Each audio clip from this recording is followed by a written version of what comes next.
हे WhatsApp guys, मेरा नाम है Alex and welcome back to my channel. और आज हम बात करने जा रहे हैं कि वेबटून और मांगा में क्या डिफरेंस होता है, क्योंकि बहुत से लोगों को ऐसे लगता है कि ये दोनों सेम चीज़ है, लेकिन इनमें बहुत फ़र्क है। और ऐसे लोग भी आते हैं जिन्हें पता ही नहीं है कि वेबटून क्या चीज़ है। तो आज हम इस वीडियो में यही डिस्कस करने वाले हैं कि इनमें डिफरेंस क्या है और वेबटून क्या चीज़ है। तो वीडियो को ज़रूर लास्ट तक ज़रूर देखना। वीडियो को शुरू करते हैं शॉर्ट इंट्रो के बाद।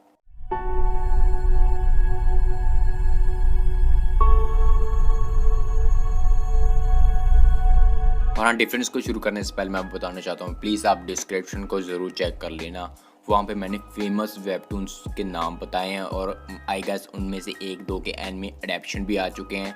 तो मैं उनका भी लिंक डिस्क्रिप्शन में दे दूँगा, तो आप वहाँ से जाके देख सकते हो। तो शुरुआत हमारी मांगा से करते हैं। जो मांगा ओरिजिनली जापान में ओरिजिनेट होती है, उनका जो सेकंड पॉइंट ये है कि ये बुक फॉर्मेट में होती है, जैसे कि हॉरिजॉन्टल, जैसे हम मैगजीन नहीं होती ऐसे होती हैं, लेकिन ये कलरलेस होती हैं। और इनका थर्ड पॉइंट ये आता है, ये वॉल्यूम में पब्लिश होती हैं। एक वॉल्यूम में 5 चैप्टर भी आ सकते हैं, 7 चैप्टर भी आते हैं। ये डिपेंड करता है इनके पब्लिशर पर कि वो कैसे इन्हें पब्लिश करना चाहते हैं। वो जितने चैप्टर डालना चाहिए वो उतने चैप्टर डाल सकते हैं।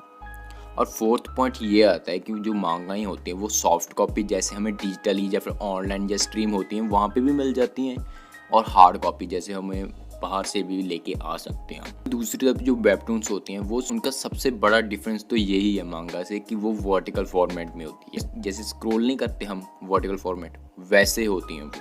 और वेबटून्स हमें सिर्फ सॉफ्ट कॉपी में मिलती हैं, जैसे हमें सिर्फ ऑनलाइन ही मिलेंगी, वो उनकी कोई हार्ड कॉपी हमें वहाँ से नहीं लेके आ सकती। तीसरा डिफरेंस यही है इनका कि सारी की सारी वेबटून्स कोरियन होती हैं। लेकिन जो दूसरी तरफ जो मांगाएं होती हैं वो 100 में से 80 मांगाएं ऐसी होती हैं जो सिर्फ जापान के कल्चर को डायरेक्टली या इनडायरेक्टली शो करती हैं। लेकिन वेबटून्स का ये केस नहीं होता। वेबटून्स सिर्फ कोरियन कल्चर पे फोकस नहीं होती, ज़्यादातर ये कल्चर शो ही नहीं करती। एज अ फ्रिक्शनल स्टोरी होती है इनकी, कोई भी कल्चर शो नहीं करती। अगर इन्हें कल्चर शो भी करना होता है तो ये कल्चर शो करते हैं, जापानीज़ कल्चर शो करते हैं, कोरियन एंड चाइनीज़। लेकिन जो मांगाएं होती हैं वो मांगा पहले जापानीज़ में बनती हैं, फिर इंग्लिश में उन्हें पब्लिश किया जाता है। लेकिन वेबटून होती हैं वो स्पेशली इंग्लिश पे ही फोकस्ड होती हैं। बाकी लैंग्वेज डिमांड जैसे डिमांड आती है फिर दूसरी लैंग्वेज में पब्लिश होती हैं, जब फिर ऑनलाइन स्ट्रीम की जाती हैं। लेकिन यही था इनका मेन डिफरेंस। होप करता हूँ कि आपको समझ आ गई हो।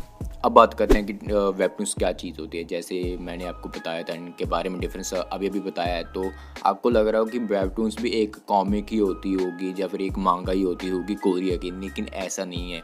जैसे यूट्यूब है वैसे वेबटून भी एक प्लेटफॉर्म है पब्लिश करने के लिए, लेकिन यहाँ पे कंपनीज पब्लिश कर। अगर आपको सिंपल में बताना चाहूँ तो मैं, जैसे यूट्यूब पे जो हम वीडियोस अपलोड करते हैं हम उन्हें यूट्यूब वीडियोस बोलते हैं, वैसे ही जो मांगाएं या फिर जो कॉमिक्स वेबटून पे पब्लिश होती हैं, ठीक है, या फिर वेबटून पे स्ट्रीम होती है, हम उन्हें वेबटून्स बोलते हैं। तो ये भी एक प्लेटफॉर्म है मांगास के लिए, लेकिन हम उन्हें मांगास नहीं बोलेंगे, हम उन्हें वेबटून्स ही बोलेंगे।